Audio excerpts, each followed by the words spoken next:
So hello and welcome everyone. I'm Rebecca Seifert, Assistant Professor of Art History here at GSU, and I just wanted to thank you all for joining us tonight for the panel discussion on the Women of Chicago Public Housing, made possible through a Governors State University Intellectual Life Grant. I'd like to first thank the College of Arts and Sciences, as well as Alexis Sarkisian, Special Projects Manager, and Stacy Amadeo, who is Promotions and External Relations Coordinator, for all of their work to help promote and support tonight's event. Before we get started, just a kind of standard housekeeping issue. I'll ask that everyone please remain muted unless you want to ask a question during the discussion segment tonight. So this panel offers a closer look at the impact of public housing on the city of Chicago and the role that women have played and continue to play as activists and organizers in order to improve the living conditions for themselves and for their families. This is a topic that's closely connected to some of my recent research as an architectural historian, but it's also a topic that is personal for many of our students, as well as some faculty and staff who have lived or know someone who has lived in public housing. With that in mind, we invite the audience to join our discussion and raise their hand or make comments and pose questions in the chat box throughout tonight's event.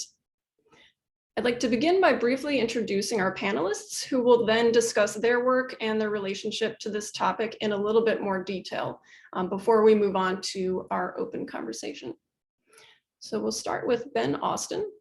Ben is a journalist from Chicago and the author of High Risers, Cabrini Green, and the Fate of American Public Housing.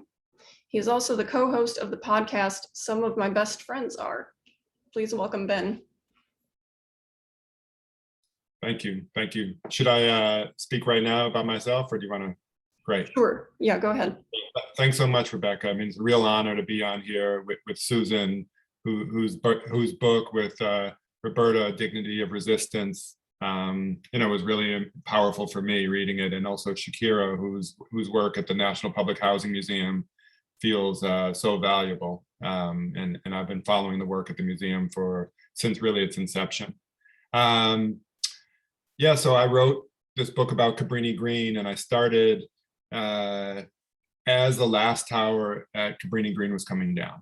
And so, that's a development of 23 towers. And it was really the last public housing high rise for families that was still standing in the city. And I'm a journalist. I write long form narrative work, and I'm also a Chicagoan. So this felt really momentous in a way that I felt like wasn't being captured somewhere else.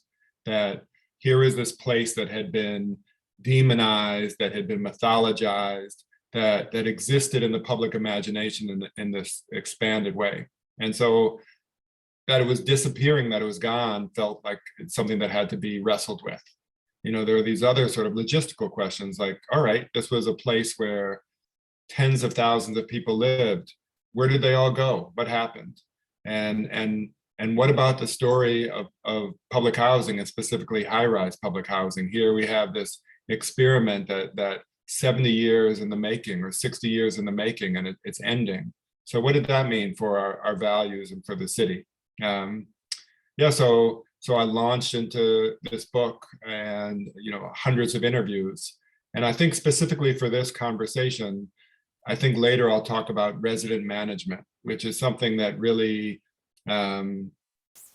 was this strange phenomenon in the 80s and 90s about empowering residents, and specifically women in public housing, to manage their own properties. And that seems like something we can unpack a little bit more.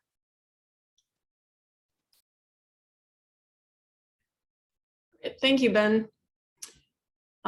Next, I'd like to introduce Susan Stahl. Susan is Professor Emerita of Sociology and Women's Studies at Northeastern Illinois University and co-author with Roberta Feldman of The Dignity of Resistance, Women Residents Activism in Chicago Public Housing.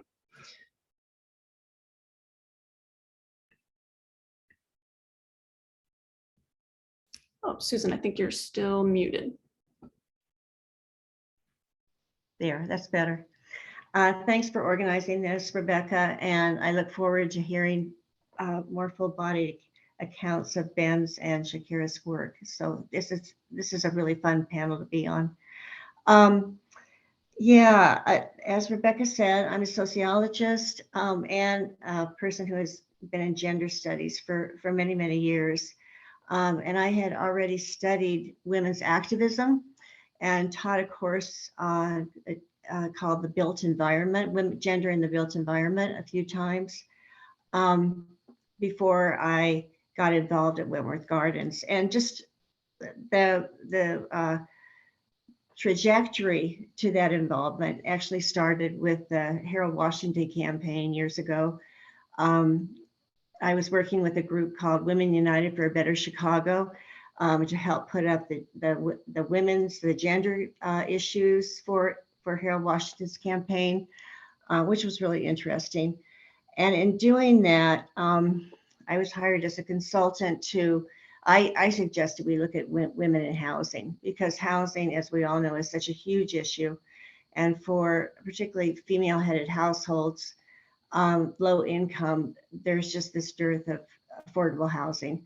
But there was also at the time and still are some wonderful examples of resident management was one, Ben, of women in all kinds of ways, from domestic, from transitional housing to innovations, female architects and innovations in housing. So over a year, I went and interviewed a lot of women involved in these innovations, and we had a 2-day conference in 1987 on this particular conference was on women in public housing. Because it became clear that there was all this activism going on in public housing that no one knew about. Everybody knows about the problems of public housing, but no one, very rarely, was talking about, I would call these invisible activists that Ben probably has met, and certainly Shakira has met through her interviews. So Wentworth Gardens, which is right south of Comiskey, of Cellular Field. Is that what Cellular Field is called now? I still call it Comiskey Park in rebellion. Anyway, we were really impressed. My colleague Roberta Feldman and I were really impressed with Wentworth Gardens because of the type of organizing they were doing, the lack of conflict in their organizing, the kinds of things they accomplished, which I'll talk about later. And so we started literally hanging out there to learn more about what they were doing, and ended up writing a very short article for a popular organizing magazine in Chicago, and just got hooked. We got hooked. So that's how I came to this research, and it ended up being a 15-year project. That was, for me, one of the joys of my life to date. So I'll stop there. Thank you, Susan. All right. Next, I'd like to introduce Shakira Johnson. Shakira Johnson is assistant educator and oral historian at the National Public Housing Museum, as well as a former public housing resident of the Henry Horner Homes. Welcome, Shakira. Hello, thank you all for having me. I'm glad to be here. This is super exciting. I'm glad we get to have this conversation. It's truly important to come into these spaces and be able to have open conversations like this. So I'm grateful to be here. So I'm Shakira Johnson. I am 25 years old. I am the assistant educator or historian from the National Public Housing Museum. I've been affiliated with the National Public Housing Museum for about 13 years now. I actually stayed in the Henry Horner Homes for about 11, going on 12 years, and before I moved into my own place. And it was truly a great experience for me, but it has its ups and downs like any home. So it was a great community. Originally, I joined the National Public Housing Museum, not as an employee, but as a part of the Youth Advisory Council. And this is basically a group of teens from public housing who met every month to figure out what could potentially go into a public housing museum that'll help tell the story of public housing and its residents, former and current. And for the longest, we tried to figure that out, and we're still currently trying to figure that out. But I think we've got a little bit closer than we were before. Well, a lot closer than we were before. So I think it's really a great thing. After that, a few years passed. I did 2 years paid internship, 2 years. Sorry, I lost my train of thought. 2 years paid internship, 2 years office coordinator. Found out that wasn't for me, and then fell in love with oral history and the art of communicating with people and sharing the importance of their experiences through oral history, and letting them have that voice, and also letting myself have that voice. Because before I found oral history, I was trying to figure out, how do I communicate how I feel, how this community has had an impact on my life, whether that's positive and or negative, and find a way to package that and share it with the world, because I think it's truly amazing to be able to have the experiences and share them in the way that you experience them, no matter what they are. So thanks again for having me here. I'm super excited to have this conversation.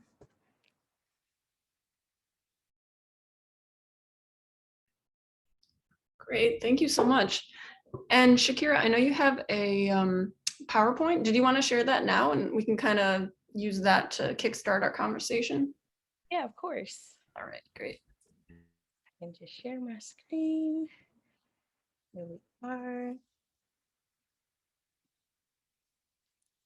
Awesome. Can you all hear me all right? Is that okay? Yes. Um, so I already introduced myself a little bit. These are just a few photos with me and some of the people I've done oral histories with. So Congressman Bobby Rush, I did an oral history with him. Dr. Timuel Black, such an amazing man. I did an oral history with him. The picture in the middle is me in the beginning of learning what oral history is about back in my younger days and figuring out how that process works for me. And then Leroy Murphy was a heavyweight champion boxer who's now retired. So just a couple photos of me actually doing the oral history work that I love so much. So I guess in order to start this conversation, it would be helpful to know, what is oral history? And oral history is the collection and story of historical information about individuals, families, or everyday life using audio and video tapes or transcriptions of interviews. So if you all could utilize the chat, can you all tell me what typically comes to mind when you think of the phrase oral history or oral historian? And then we'll take a quick moment for that if you all like to share. Or you can also come off mute if that's what you prefer as well.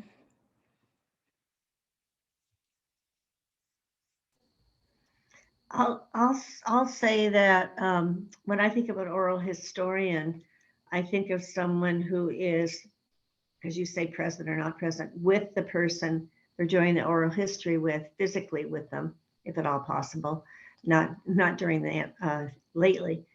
And what's really, I think, powerful about oral history is it contextualizes the people's current work, and obviously what history, what has gone before, and also probably contextualizes the kinds of social forces that impacted that person's life before and now. So that's what I think of. That's a great answer. Thank you for sharing that. Rebecca, I can't actually see the chat. Do you mind reading off what's in the chat if I missed anything? Oh, sure. Yeah, so we have, well, I said telling one's story. Evan West said podcasts, the good ones. Stacy says a collection of stories. Heather says, I've honestly never heard that term. So that's a good point. It might be a term or phrase that's unfamiliar to some people. Yeah, and I think that's such a great point when especially talking about oral history, or even oral historians, the people who record the oral histories, because sometimes that isn't a term that you always are familiar with. And maybe that's interviewers, maybe that's people who go out and record the stories in person, or yes, like the podcast, but kind of the things that come to mind when I think of it is preservationist. What can we get from out of this? What can we preserve? What history is there for us to learn from? And how has that affected our past, and how can that have an impact on our future? I think that's super important. Interviewer, physical versus digitized. So are you recording these stories via Zoom, just like now due to COVID, or are you in person with the actual handheld recorder? Things like that go into play when you're thinking about oral histories and oral historians. What are you actually using it for, right? So personal use versus academia. Are you doing research on it? Is it something that you've been studying for years? Accessibility and transparency. So what happened in public housing? Where did it happen? Is it just a problem or something that's in certain states? Is it national? How many people have had experiences with it? And to whom did it happen to? So I think those are all important things to keep in mind when thinking about oral histories. And then we could talk about this a little bit later in the Q&A as well. So one of the things that goes hand in hand with the oral histories is like, where do you put those? And you put those in archives. So an important question would be, what is an oral history archive? And an oral history archive is a place where people can go to farther find facts, data, or evidence from letters, reports, the actual oral history archive, or the notes, the memos, the photographs, any primary sources that you have that can help tell the story of what happened and when it happened.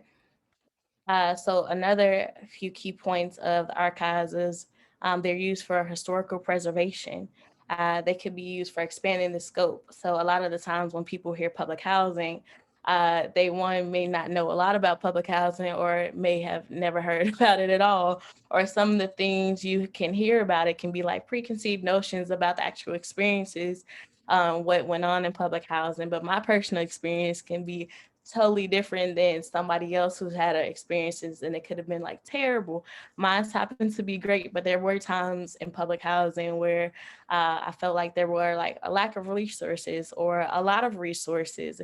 It just depends on accessibility or how much you actually know about them. So it's good to have conversations like this to actually shed light and expand the scope of what we know as individuals and as collectives about public housing. Healing through storytelling. And I think this is one of my favorite points because even me myself, I used to be uncomfortable with speaking a lot. So when I learned more about oral history and what it's actually about, it's not about asking question after question. It's this thing about like active listening and being there to just support the narrator to wherever they want to go with the story, and say that all of their experiences and their feelings are valid, even if it's a point of view that you might not necessarily agree with on the personal level, but it still opens that space for people to be able to shed light on their experience and how they felt about it. Content creation, again, like podcasts, radio shows, newspaper blogs, or even personal use. It can be used for so many things. And I think that's really the great thing about having oral history and having oral historians be able to record that work. Jobs, critical skill creation. I actually learning about oral history, I didn't even know that it was a position for people to have a job as an oral historian before I did the research, before it was introduced to me. So I think those are all great things. Relation building. One of my favorite things about doing the oral histories, because to be able to build those relationships with people at the end of the recording, even if you've only known them for like an hour or two, you feel like you've known them for years. So I really love that part. And bridging arts and policy. So being able to change laws potentially and fight for what you believe is right through the form of oral history, I think is really powerful as well. So then when we get to the case study, women in public housing, what roles did women in public housing actually play?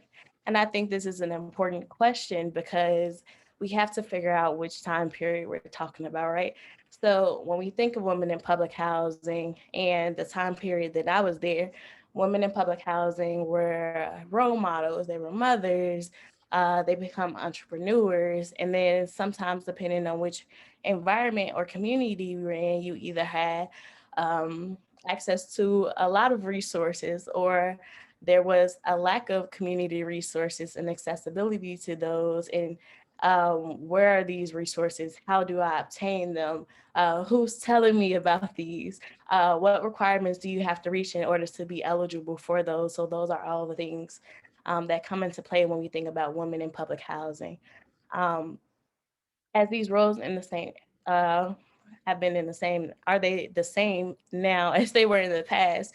And I think this is also a vital question because women before, and we're talking about the year a little bit later, but women didn't always have the rights, the same rights as men to go vote, to have a effect on policy change, and things of that sort. So the age range of the parents could also be different. The lack of the mother figure or the father figure. And then one of the things that was actually instituted, especially in public housing, was single family homes. And you had to sign contracts and in order to be eligible for that. So you have to be a single mother. There could be no man living in the household with you. It had to be you and your children. How many hours are you working? All of these things went into effect when thinking about, are you actually eligible for public housing, and how big of a public housing unit would you be eligible for? And even if there was a father figure present, some women during that time, especially going back to when I was younger, had to figure out, okay, am I going to say that my children's father are present so I can be able to have comfortable access to housing for them and to be able to provide for them? Or do I say that the father isn't around so I can be able to have that as well? So a lot of those things actually came into part when thinking about public housing. Um, Another thing was like mixed developments versus private developments. So could you actually be able to stay in these areas? What would you have to do to be able to have like Section 8 vouchers, or be able to have housing that's closer to your children's school? So a lot of things actually mothers had to keep in mind, or women in general had to keep in mind when dealing with public housing, and figure out, what am I willing to sacrifice in order to be able to put myself in the position where I needed to be. What was the history and architecture and the early stages of public housing? If we actually look back into what was the reason public housing was built, it was actually built for war vets during World War II, so their families would have places to stay. So from then, when they would travel or when they would go to war, and they would stop and rest at different places, they would meet different people and also have extended families. And that led to overcrowding of public housing. And then there were, at different time periods, longer waits for public housing as well. So it went from originally being set for a particular group of people from the families of war vets to being more diverse, and then slowly going to be segregated areas and only having one um, particular population, whether there was Black or mixed races in particular areas, which also helped lead into redlining, displacement, and gentrification.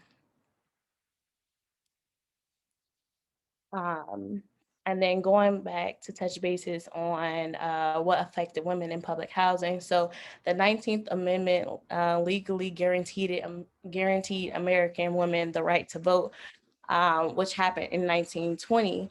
But the struggles of the segregation and everything else that was happening at that time, African American women and women of color and other minority women were actually, they didn't actually have the promise of their voting rights, only because the discriminatory state voting laws. So you have to be able to be considered a full American citizen for you to have to vote to change policies, or it would be a lot of loopholes that they would have to jump through in order to be able to touch those bases and even to begin to say, hey, these are the rights that we should have as American citizens. This is what we should have access to. And women back then didn't necessarily have a job that they can just go clock into and say, hey, this is my job. You know, they were more of stay-at-home parents and things of that sort. So we have to also pay attention to the time period that we're asking those questions about, because that's a vital part of the conversation as well. Gentrification, for the people who watch this later, is when the urban areas change with like wealthy people moving in. And I think somebody mentioned earlier, where do the displaced people go? So most of the minorities, even if they had children, especially in public housing, would have to move farther out to like the south side or the suburbs, and to be able to have access to housing that was actually affordable. And a lot of people, since they didn't make a lot of money in public housing, had to move further out and switch schools and switch communities, which also led to more violence, taking people out of one area and putting them in another area that they didn't really know much about. Redlining, the refusal of somebody in the area to get a loan for a house. So what steps would I have to take in order to be able to improve myself? Because originally public housing was for you to stay there for a couple of years and then be able to branch off on your own, but most people were never able to do that. So instead, even from the experience of what I've seen growing up in public housing, like people will live there, and since they can't afford to like move another place, they would sign somebody else on the lease and then just leave them their property. So a lot of that happened as well. And then in public housing, after a certain period of time, they started to de-invest in that. So no more money coming in. It was some people had like horrible living conditions, lead, mold, gang violence, all of those things happen in regards to the lack of investment into public housing. I think I'll stop it here. Oh, sorry, I have two more. So with oral history, it's so much more than just programming. So one of the greatest things that comes out of oral historians recording these stories is the stories and the voices of the people who actually take the time to do these recordings and help people have a voice. But from that, great programming does come out. So the two examples on the edges are two flyers that we actually work on the Out of the Archives episodes that we have for the National Public Housing Museum, which are podcasts that help share the stories and of different public housing residents and their experiences of public housing that we have on a couple of different streaming sites. And then the flyer that we have in the middle took part of the oral histories that we did, that we partnered up with Lauren Miranda. And she actually, we took the parts of the quotes from people who did oral histories and put them up on the building and let them come and see the actual words from their public housing stories. And I think it was really beautiful. But it's so much more than just programming. It's the being able to have a voice for yourself and having nobody refute your experiences because they're yours. And then protecting the legacy that we should never forget. This was actually a link to one of the oral histories that I did with a Dr. Timuel Black, really amazing man. He also touched on the importance of oral history and oral historians and why that's so key to changing the future. So there's a link there. I think I'll let everybody else talk. I'm so excited to hear you all, but thank you so much for letting me share. Thank you, Shakira, so much. That was really fantastic. A good overview of some of the key issues that are connected to tonight's discussion, and I think kind of helps set the scene as well. I wanted to add as well, while I'm pinning a few more people to the screen here, Heather mentioned in the chat box, we have kind of like a mini oral history thing started already. She was saying that she grew up in the Bridgeport Homes housing project and has some of the best memories there. And then also was saying that the museum sounds amazing and she'd love to visit. Where is it located? That is a great question. Sorry, I didn't see that. So right now, we are working from home due to COVID. Right, we were in a temporary space, a shared office space located on Kingsbury and Grand. But right now, we've been having virtual events. The museum has been a long time coming, but hopefully we should be open 2023, maybe mid towards the end of the year. So we got much closer to the goal that we have for fundraising.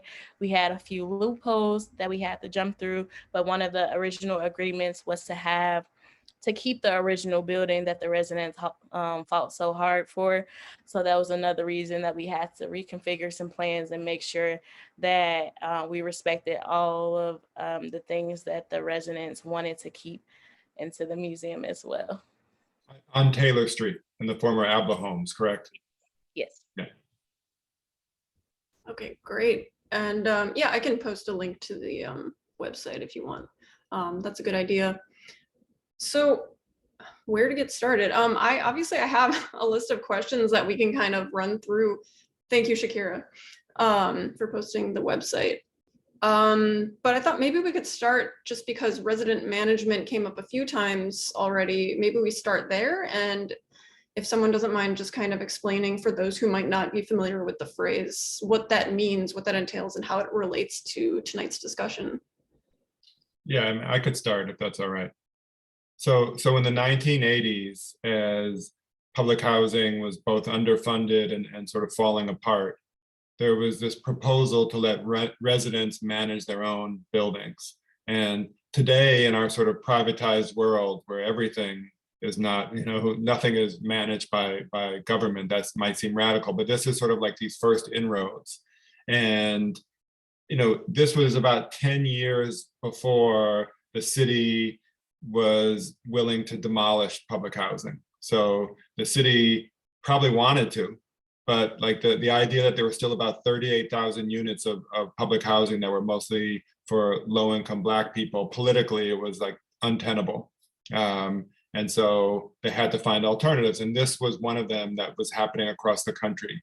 And it's a funny kind of meeting of both, Black empowerment and Reagan Republicans who are looking to sort of, demolish the social safety net and shrink the size of government.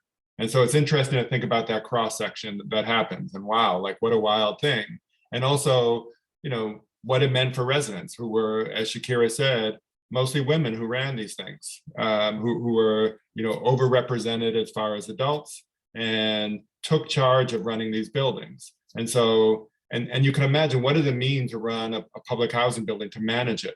I mean, if you don't have experience in real estate and managing real estate, what property could be harder to manage than a public housing high rise in the 1980s after decades of abandonment, and during like the crack epidemic, and during like high crime, and during like, terrible policing and areas that are set off without, because of the design of public housing.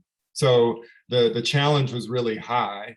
And yet there was all this training that the women, particularly women in public housing, went through, and, learning how to collect rents and file taxes and to do repairs and to lead these buildings. I did most of my reporting on one tower at Cabrini Green called 1230 North Burling, which is known by its address, and a woman there named Dolores Wilson, who ended up being the president of the Resident Management Corporation. And, for her, it was life-changing. I mean, she ended up living at Cabrini Green for about 50 years almost, 40 plus years. But she helped run this, corporation really that kind of preserved her building and made it better. And it became one of the more desirable buildings to live in there. And it's there's a reason why it was the last tower to be torn down at Cabrini Green and the last public housing high rise for families in the entire city. It's because it had been managed a certain way and cared for and went through a remodeling. Please add more, Susan or Shakira. I really like your statement that it's this combination of a potential for empowerment and conservatism. You're on your own to a certain extent. I mean, there was training for Wentworth Gardens, which I didn't say earlier, is a 422 unit development. It was then. It's we could talk later about what's happened to it since. But while we were there, it's a chapter in our book actually about resident management. Um, they had really the opportunity, but also in a way not a choice to become resident managed. And the woman who was the president, Mrs. Hallie Amy, had been an activist in Wentworth Gardens for decades. So she really had quite a bit of leadership development history. She'd been president of the local advisory council at the site. She'd been on the, I don't forget what it's called, Ben, but that organization which where a representative from every of the 19 developments sits on. The CAC, the Central. Yeah, Central Advisors Council. Yeah, thank you. And we had such mixed feelings when we did a lot of observation in addition to talking to people, and it was just mixed feelings because yes, it brought opportunities, but it also had the potential just to dump a lot of problems on people who didn't have the resources to really deal with these problems. So it was interesting. We would trade off, Roberta Feldman and I, taking the lead on chapters, which had different focuses of research. And Roberta took the lead on the resident management chapter. And when I read it, and we had done a lot of work on observation and interviewing about this. When I read it, I said to her, "This is too depressing," because it looked like it was just going to not work. We can't do this because they were in the middle of becoming resident managed. So to have us write something that said this is doomed to failure, we just wasn't going to cut it. So we did write something that was more upbeat without we still told the truth, but it wasn't as dismal as I felt the first draft was. I think that I'd be curious what you think, Ben. Wentworth 2 is remarkable in that it wasn't torn down. It was one of the developments that has been rehabbed. It looks wonderful now. If you drive by it, it still has issues to deal with there. The residents still have issues. But it had, because of its resident management, but also because of its decades of activism, which we can talk about later, it really, really did have a fighting chance, which it did get, not to be torn down and to be totally rehabbed. So I hadn't thought about that before in a long time, but that did have, the resident management piece did have something to do with that. So I'll stop there. And then just really quick, I just want to agree with both sides from Susan and Ben because really good points were made. And also it makes me think of how some residents did start to fight for some of the resources they didn't have. And one of the things that comes to mind in particular for me is the tenant patrol that they came up with. And for people who don't know, what the tenant patrol is, it was a group of residents who came around and said, hey, we're going to patrol our own buildings. We're going to make sure that people got groceries. They're going to make sure that we did wellness checks. And I think the original agreement for them to do that came from so many bad things going on and the lack of investment in those areas. So they came to one accord to say, these are the resources we need. These are the resources we do not have. And it makes me think of it in particular only because my grandmother was actually on the tenant patrol for her building, which is an elderly building that she stays in. Still to this day, she's been there at least 20 years. And then she used to sit downstairs at the building and make people sign in and show their ID and say, hey, which apartment are you going to? So some of the programs that they started up to that actually lasted for more than a few years. And I think one of the incentives, since it was going so well, was a rent deduction.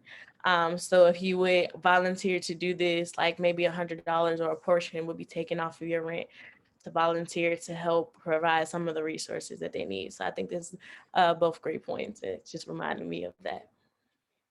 Yeah, I mean, that's so interesting, Shakira. And I think, I agree entirely that those resident management sort of came out of this wealth of organizing and activism and participation in trying to preserve, building and entrepreneurship, like people who were already involved. And those were usually the places that got picked for this experiment.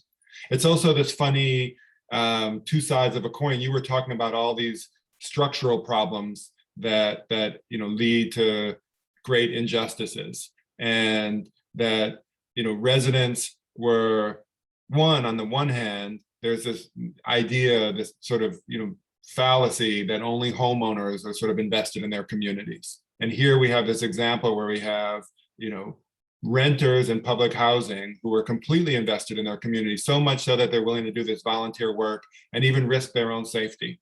And on the other hand, that we have the city or the government not providing the basic resources, that they have to fill in this gap where this other communities are getting this provided for them. You could call the police in another community and they would do that, or you can call the city services. But there's this great absence that then gets blamed on essentially Black pathology, that the residents are at fault themselves. Yeah, I mean, I could go on and on about sort of that moment in time and sort of the conservatism that sort of, which is where we live today. Like the story of high-rise public housing is our, abandonment of an idea of the social safety net, sort of in this robust way. And there's this pivot point in a way where resident management is part of like the crowbar to get out of like the Great Society and the the New Deal. I'd like to just add to that because you made me remember when you were talking, Ben, about a woman named Gloria Seabrook, who was quite well known in CHA as one of the good people. She was fantastic. And over the years that we were there, I got to know her to a certain extent. Why I'm bringing her up is because I think that she had something to do with Wentworth being chosen for resident management, like you were talking about. She adopted Wentworth Gardens because she said it was so exceptional in the cohesive leadership that I talked about earlier. And also we would laugh that we loved going to Wentworth Gardens because of the spirit, the entrepreneurial spirit, the can-do spirit, that we're going to create a home place that in the way that it was when we moved in, in the 60s or in the 50s. We want it back there like that. And we're going to keep working to get it like that. And she was very, very important in getting resources to Wentworth and not letting CHA brush them off like happened to some other developments. And CHA isn't just one entity, obviously. There are probably other people like Gloria Seabrook, but I hadn't thought about her being influential in that resident management decision. So thanks for that. All of this discussion of, the need for books like yours and the need for oral history and to get all of these stories out there into the world reminds me of one of the questions that we've been considering in my Women in Art class this semester. We're not really talking about architecture or public policy very much, but we have been talking about the ways that institutionalized sexism has historically made it very difficult, if not impossible, in some cases, for women to access or receive recognition in the art world. So I was curious to what extent you would say this applies to the issue of public housing in terms of recognizing all of these women who you've mentioned already tonight and in your respective work, in terms of recognizing their roles in shaping these domestic spaces and maintaining safety, like Shakira was describing, or in obtaining necessary facilities and maintenance through activism? And to what extent does this intersection of race and gender play a role in the lack of recognition? I could start. It's huge that the intersection of gender and race and class is huge in the non-recognition of the work women do in public housing. That's why I'm so happy, Shakira, about the museum and your oral histories and your own background.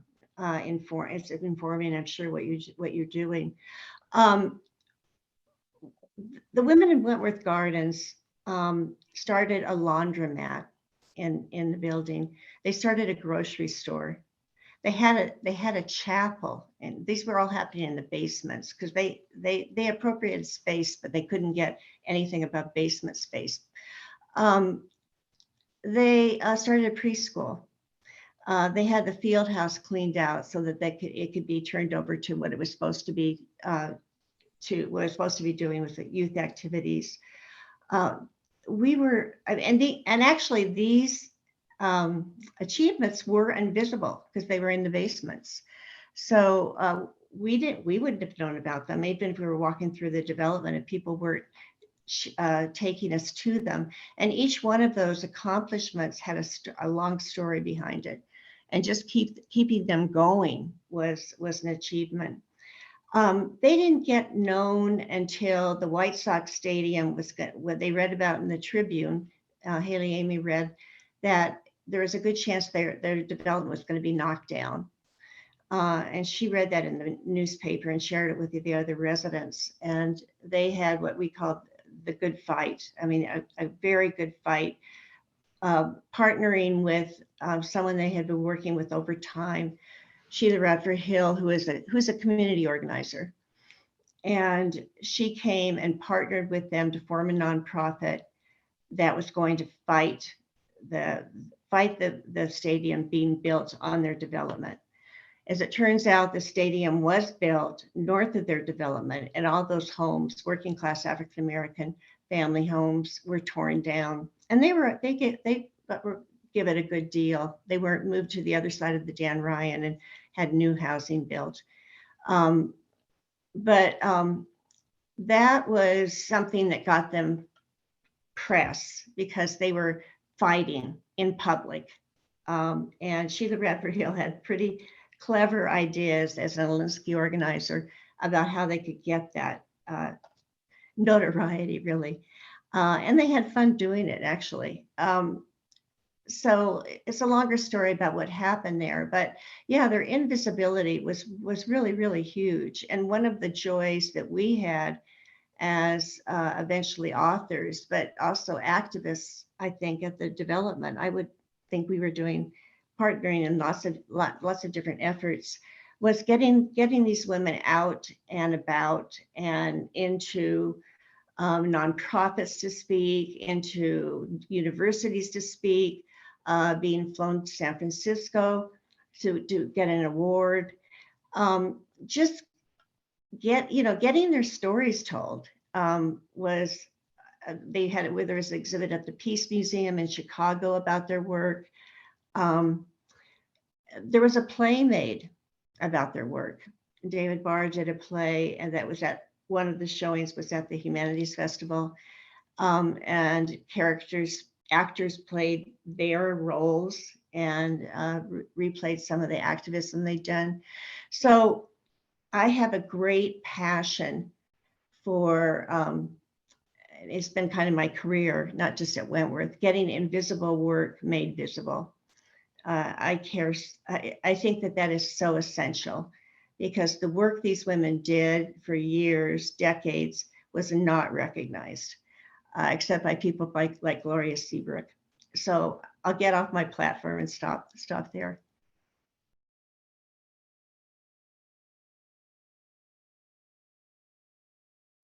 I can echo some of the things that Shakira said before, because you kind of listed a bunch of these. I mean, that she said that the welfare policy itself, limited men and sort of kept women in single family households, at least sort of officially. And so the policy itself was sort of, destructive in this way. And then also, as Shakira started to talk about just all the small work that women in these buildings did, from running a candy store to doing a daycare to volunteering in schools to doing safety issues to working at the field house. I mean, all these things that created a community even amidst places where there was great trauma and impoverishment and violence and oppressive policing and other things. So this is the kind of work that doesn't get seen. And I also feel like Susan, we also recognize and hold up the exceptions. So the women at Wentworth Gardens, Hallie Amy's work, especially around the White Sox. I mean, that story is so powerful. When the city threatened to demolish their development. Same thing at the Henry Horner Homes, the Mothers Guild there, who rallied together, and by suing the city and the federal government, they were able to stave off demolition and negotiate sort of in terms of public housing in the city, the most advantageous one for residents to sort of be part of what's going to come next. The same thing happens at Cabrini Green, mostly led by a woman named Carol Steele. Only by suing the city and the federal government are they able to stay as long as they did, and then negotiate that what replaces it, they'll have a certain number of units in. That saying that power concedes nothing without a demand, that you have to fight. I will say that in all those examples, one of the things that stands out that's a little depressing is that there's almost always an outsider that is needed to assist, whether it's lawyers or other organizers, because of the way that power works in the city. That's so stripped from these communities that you need this other wedge, that you need a connection to somehow what's going to help you win in court, or even negotiate with the housing authority, with the city, with the politicians. So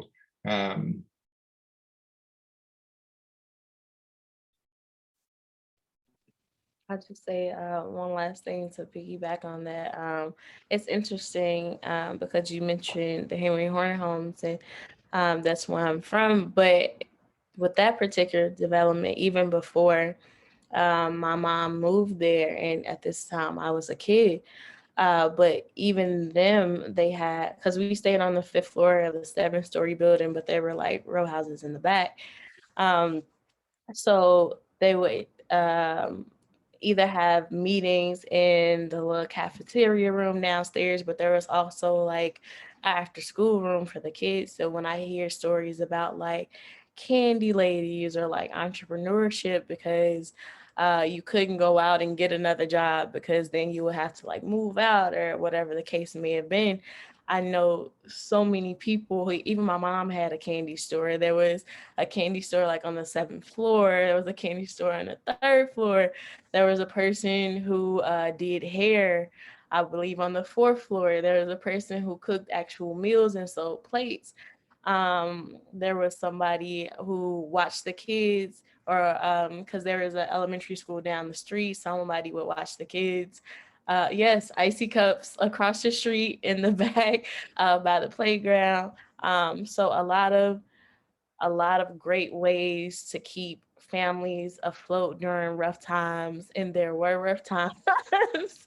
But what one person didn't have, in that community, somebody else would help with. And I think that's one of the great things about public housing, and even my experience in public housing, because even if you didn't have it, there would be always somebody who would be there to support you, whether it was a family member or somebody that you didn't necessarily know. If they seen you struggle, they would help. And yeah, great point, Heather. And I think I also had this in the PowerPoint too, and I forgot to mention it.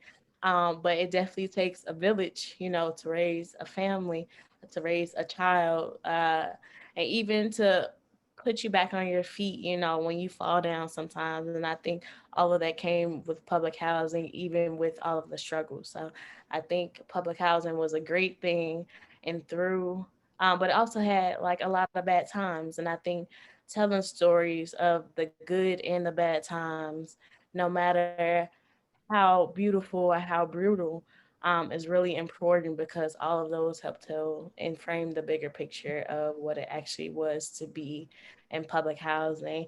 And the very last thing I'll say, I also depended, from my opinion, and my experiences, public housing and the developments also depended on where they were located, because the Henry Horner Homes is located right behind the United Center.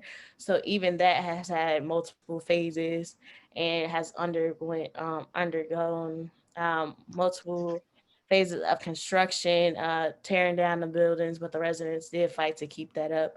And now it's been remodeled again, even as close to this year, because of what's next door. So the investment really also does depend on what's in the community for the public housing too. Yeah. I I just just have a, wanted to, go ahead, okay. Susan. I just wanted to ask a quick question. Shakira, did you know Maureen Woodson and the Henry Horner Mothers Guild? Was that around when you were? I think that Maybe was not. probably before. Yeah, I think that was. Okay, because she was active in the 1980s, and part of an organization that was started called CHA Residents Taking Action Charta. That's how I met her. But thanks for your stories. Thank you. Yeah, I was just going to say, pick up on something Shakira said about telling. You said both the good stories and the stories that are, include some damaging things. And for outsiders, that's a really hard thing for people to hold in their head. So if you hear that a violent crime happened somewhere, you hear that there's it's a dangerous area, and that's all you can think about. And I think for when I started doing my reporting and I was this outsider coming in, some people would say to me, like Shakira said, like, it's a community, you need to understand that we were all like family. I was like, all right, I'm listening. And other people would say, oh, you must be here because you want to hear about the story of the dead body on the elevator. I was like, not really, but I'll listen. Like, I'm here to learn all the stories. And that, people who don't live in communities that sort of have been demonized and made into scary places can't hold two sort of things in their head that seem like they're in conflict. Meaning a place that could have a high rate of violence and even cause trauma and be dangerous and even need significant changes, like really need to be changed. That could also be this valuable, nurturing community. And that doesn't even mean that you have to keep it in place as it is. You don't, high-rise public housing, the needed changes. But if you can understand that both of those things exist at the same time, the solutions certainly are different. It's not complete erasure. It's not just, dismissing it. It's not, fleeing residents all over the place and displacing people, because then you're breaking up a valuable community. And so, for people who don't know, like, we launched this thing in Chicago around 1999, 2000 called the Plan for Transformation, which was to knock down all high-rise public housing. And the idea is that concentrated poverty was this great evil, that if you had too many poor people, and specifically poor Black people, together in a space, that was always going to be damaging. And, there are all sorts of hypocrisies within the Plan for Transformation, including places like Wentworth Gardens, that you could say 100% public housing there is fine because it's not really located near other stuff, or Elk Elk Gardens on 130th on the south side. But we didn't think through the effects because we didn't think about the sense of community that also existed in these places. Thank you. You get me thinking about lots of things, both of you. But one of the things that just to bounce off what you just said, your last comments. One of the things I didn't share is that Wentworth Gardens has lost 100 units of housing in the rehabbing. And this has been very problematic for not only because of the loss of the units, which is big, and the rehab took over 2 years to do. So people had to move out. And what has happened is that kind of cohesiveness that they had built up. Some of the residents had been there since the 1950s, as I mentioned. That has been challenged because they're getting, they got residents from, other developments that had closed, high rises in particular. And so to build that community household back together is challenging. I mean, there's still people working on that for sure. It really resonated with me when you talked about, and you alluded it to, Shakira, when you talked then about this idea that low income, or in quotes poor, means bad, means scary. Yeah, there's higher crime rates, and not so much in Wentworth, but in some of the other developments. I've been doing work in Austin because I live in Oak Park, right next to Austin, and the same things are said to me. How can you go to Austin? Austin is such a scary place. And yet, the people in Austin that I've been working with say, if you would just tell people to come over and meet us, we're not scary people. We're just like we're just like your neighbors. And they have wonderful block clubs. They have all this stuff going on. And the Wentworth residents, it was the same thing. It was so obvious once you hung around there that there was this very vibrant community. So yeah, it's hard to get people to trust that if they go in a low income community, they're not going to be shot. I mean, that they're not going to be, actually, they believe they'll be killed. So I don't know, maybe you could speak to that, Shakira, about that kind of stereotype that has, there's higher crime rate, but I don't know. It's really interesting that you bring that up, because I was actually just thinking about that and some of the preconceived notions, but there is some truth to that. But it touches me on another level actually coming from there, because when I do this work and I actually tell people about like oral histories or like where I come from, and they're like, you come from public housing? Yes. I was like, yes, I'm a product of public housing, but where you come from doesn't have to dictate where you go. But also I like to embrace it because I'm from public housing. I'm from where I'm from. And it's made me the woman I am today. It's made me the big sister I am today, the daughter I am today. And it's actually had a positive it's had a positive impact on my life.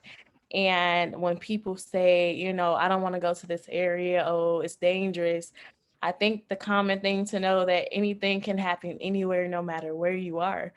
And just because it's public housing doesn't mean it's not housing, you know what I mean? And everybody, that's why I really love the mission of the National Public Housing Museum, because everybody, we support the fact that everybody, has the right to have a place to call home. And that really touches me deep, because in my mind, no matter where I go, if I'm comfortable and I'm the place that I love to be, I'm home. And then it doesn't matter if I'm here in my actual house, it doesn't matter if I'm like in a hotel or around people I love, I'm home. So it's that security of, do you know where you come from? And are you comfortable with where you come from? And for me, I used to straddle the fence a bit and say, well, I don't know, this happens over here, but it took for me to become an adult and to realize a lot of stuff happens everywhere. And even if you look at downtown, people shoot downtown, or people like rob stores downtown. It may not get as much coverage, but it doesn't mean it doesn't happen. So it also makes me think of the study they did with rats when it comes to public housing and high rises, and they had rats on different levels, and they gave them initially the same amount of cheese or whatever the case may have been, and then slowly but surely they started to take from one rat to give it to the other. So then they found each other like stealing from each other, attacking each other, things like that.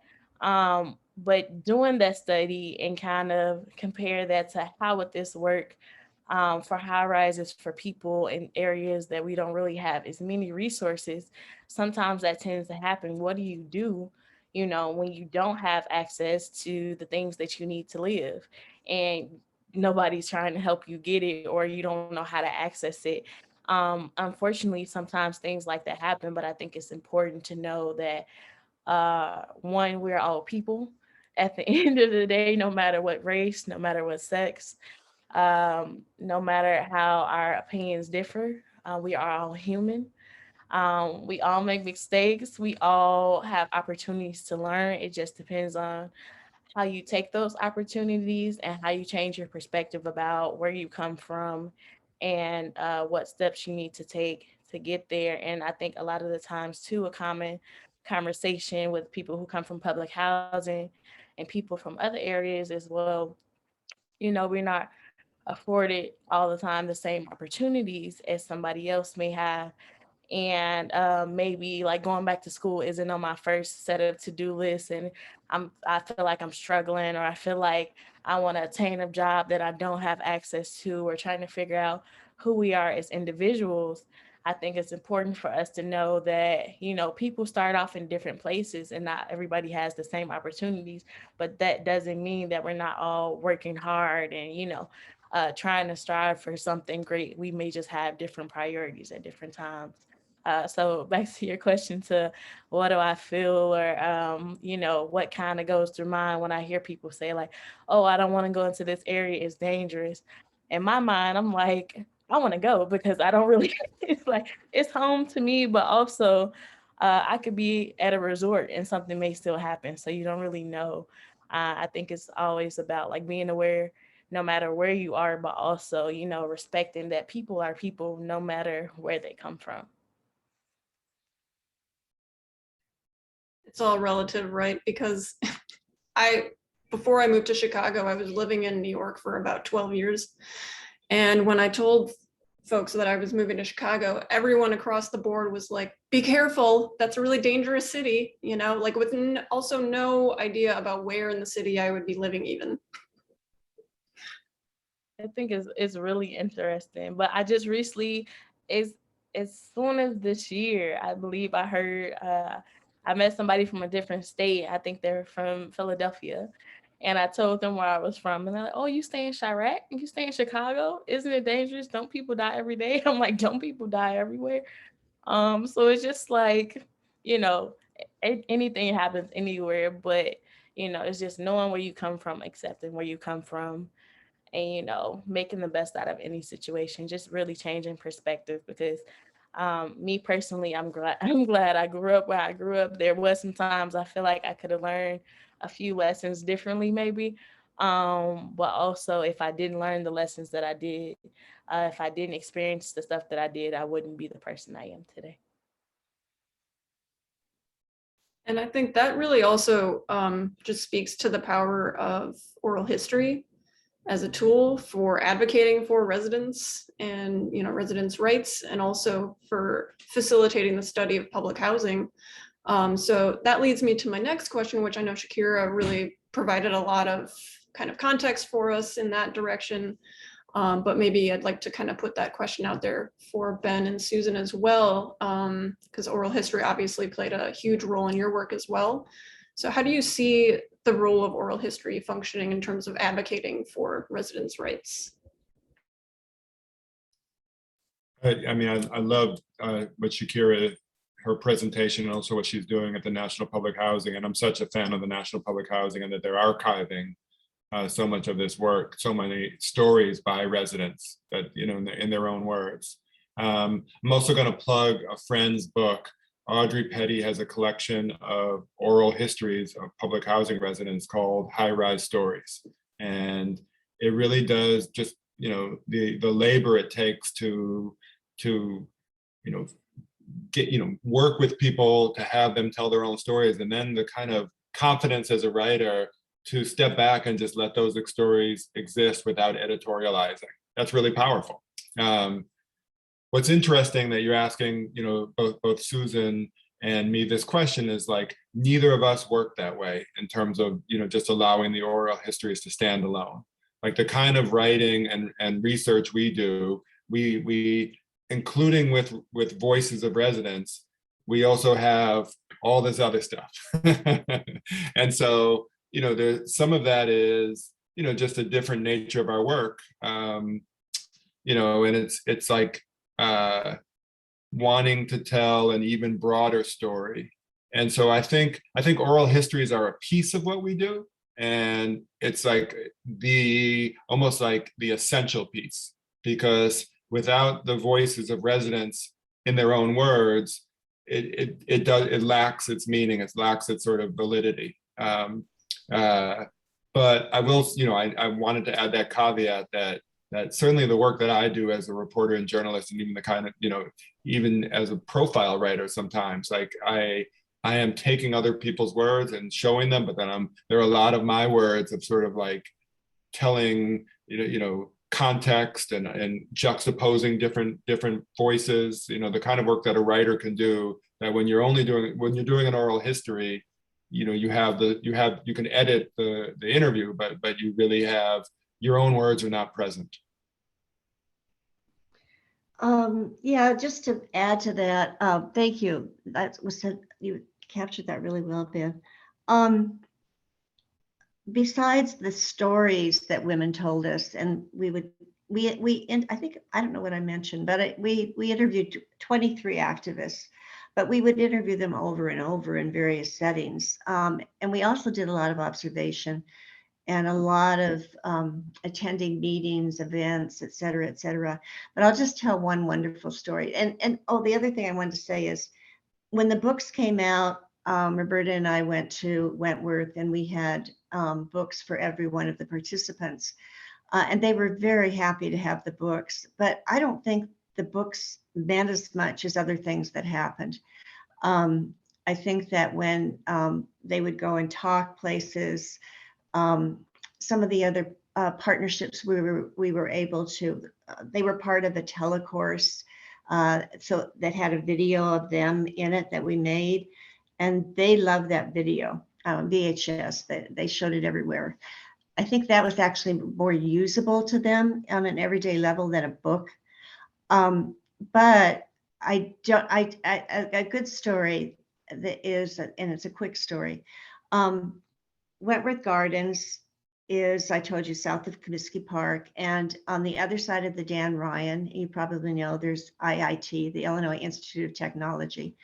And I had a one-year gig there before I got my long-term job at Northeastern.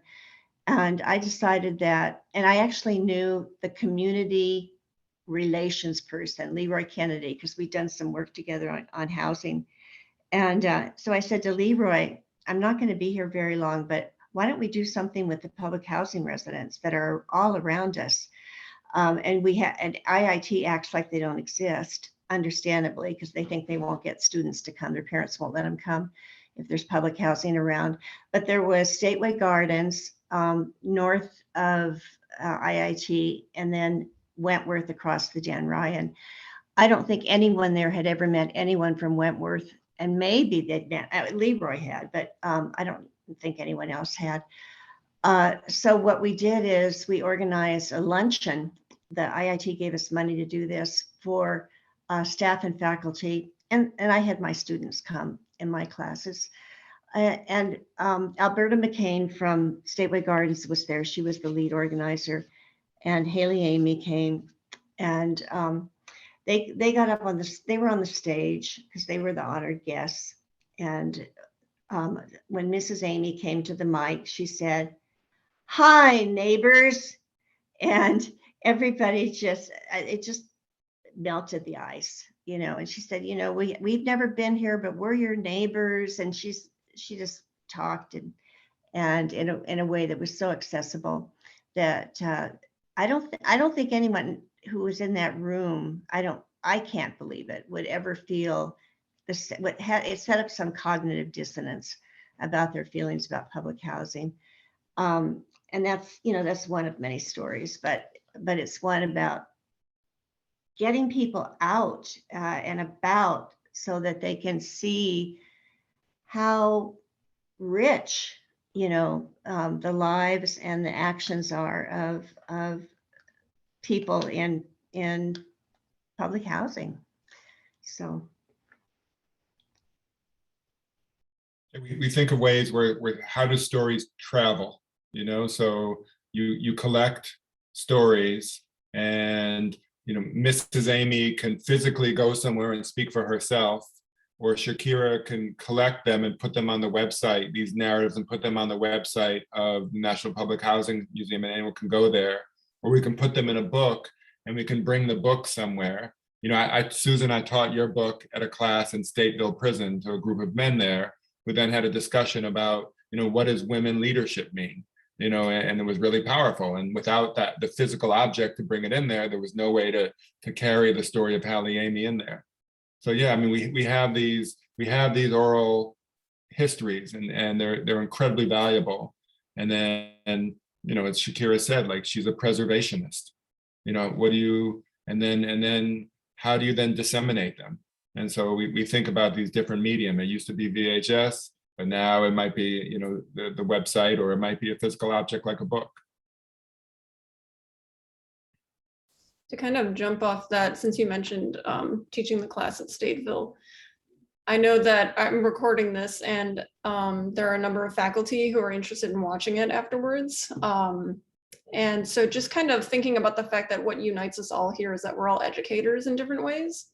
And so I'm kind of curious how that role as a teacher, educator, in whatever sense that you envision yourself in that role, how that has informed your approach to this topic, or has it influenced your teaching in any way, or has your teaching informed your work in any ways? I don't know, maybe that's kind of a broad question there, but. I'll just answer real quickly. I would say that the background of my own work that I brought to the Wentworth study was a background of observing and participating in community organizing. So I think that I brought that lens to writing the stories of these women. My co-author is an environmental psychologist and doesn't have her license, but is architecturally trained. She brought another wonderful lens, which was about space appropriation and the women's power to take over space and what that meant, or not be able to take over space, to live, to enrich their communities. So I think that, I don't know how Ben feels, but I think that I brought that, and well, you sure talked about that, Shakira. I brought that lens of my own background, my own lived experience to that research and partnering as much as we could over those years. And, I re-looked at the book yesterday for the presentation, and I was really happy about that book. I thought, and I'm glad you used it, Ben. This is a good book, and it's still, you can still order it. You don't have to, but anyway, you can still order it. I was glad it was still on Amazon, So it does matter to have text, or like you have your oral histories online or whatever. That does matter. That's what I will say.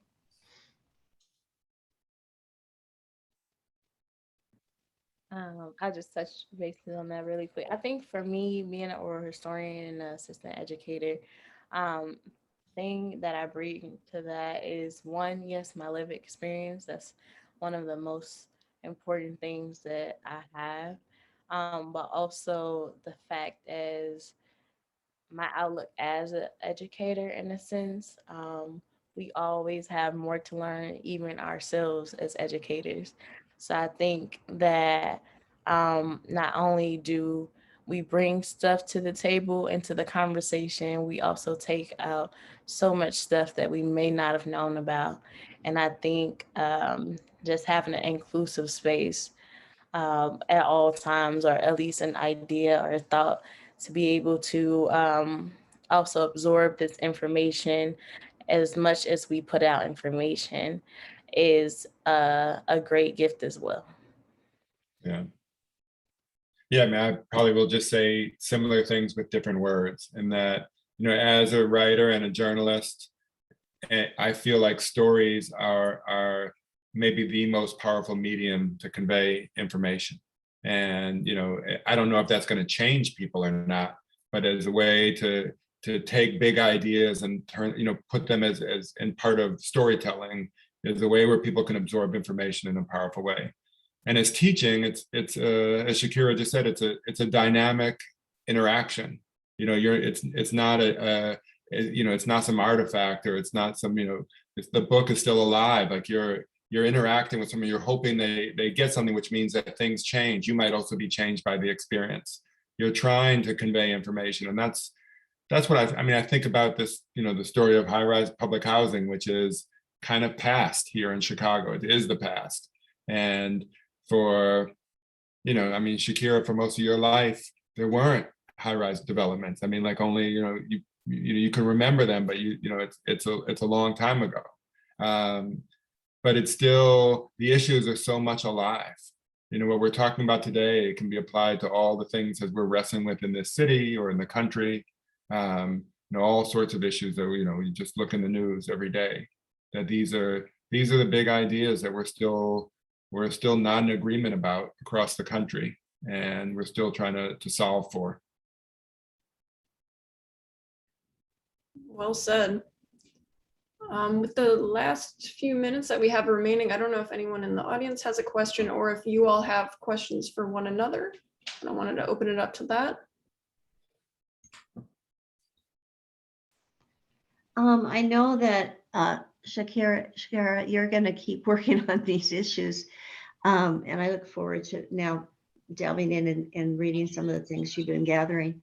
But Ben, I'm wondering, have you continued writing about public housing, or do you still work in that area at all? Yeah, well, I'm writing a book now about criminal justice reform, and it sort of emanated from stories at Cabrini Green, to be honest, that there was somebody who was convicted of a crime in 1970 who was still in prison 50 years later. And it never even crossed my mind to think like that this guy would still be in a cell. I should have interviewed him for the book, because it was a big deal what happened in 1970. And so then I started thinking about parole and looking at that, and those issues are completely connected. I mean, sort of the criminalizing of these neighborhoods and our policies on criminal justice. And so in many ways, yes. And a lot of stuff about Candyman, you know, I mean, and housing, as both of you have said, is such a fundamental piece of our worlds, of our existence. You know, everything revolves around housing. And wow, I mean, like, you know, our federal government right now, this second, is debating ideas about the social safety net. You know, this is the issue right now that we're still on. And right. and like, you know, what is infrastructure? Like, this is what's happening right now in the country, that housing is affordable housing infrastructure. These issues are completely present.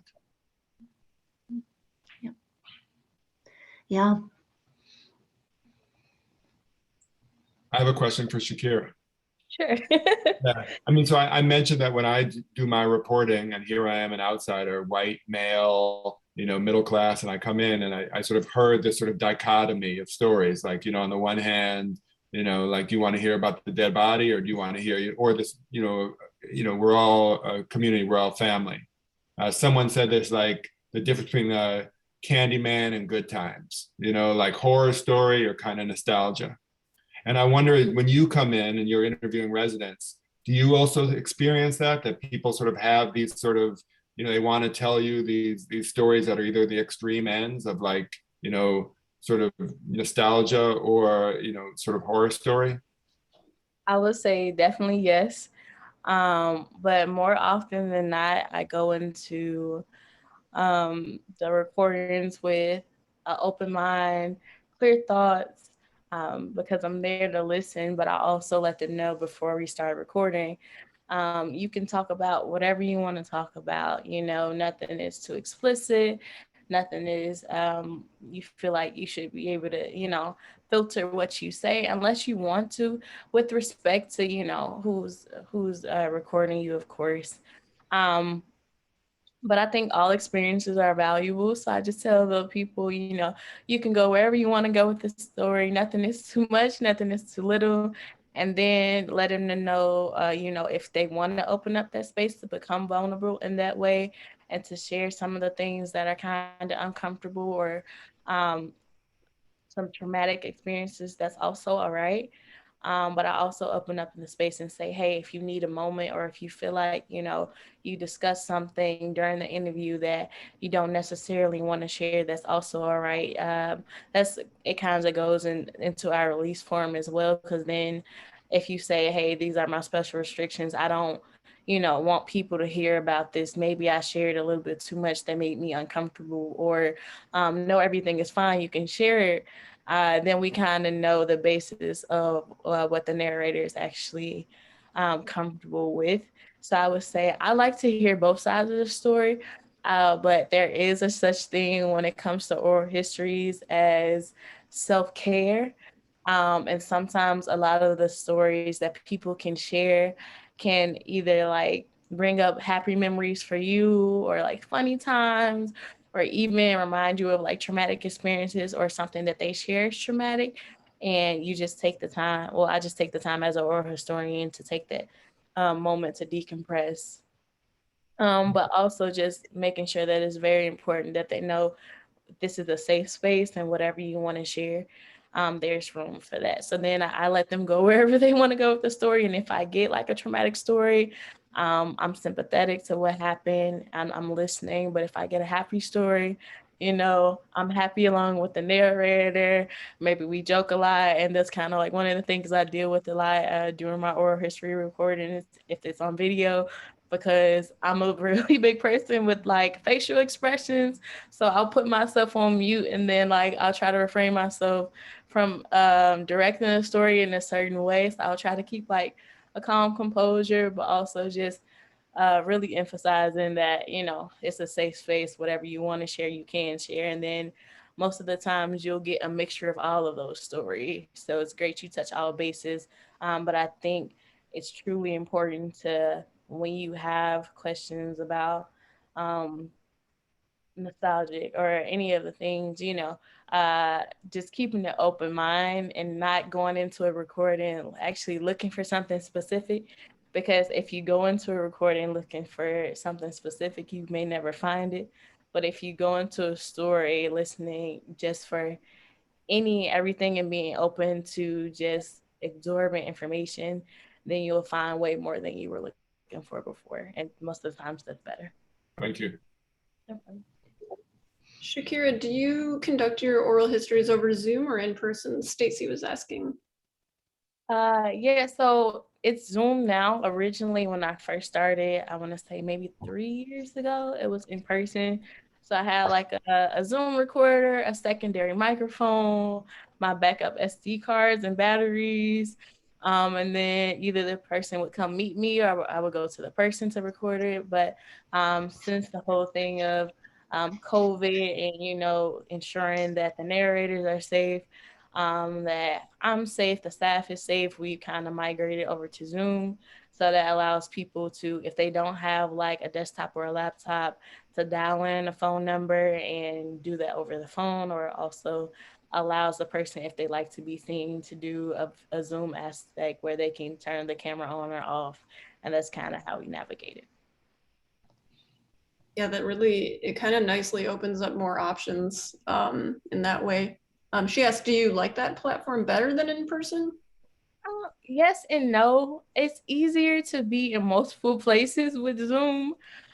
Say if I'm like recording somebody that's out of state, but also when there was the opportunity to hop on a plane or like travel a little bit inside the state, to go meet the person, kind of get out, catch a breath of fresh air. That was also nice.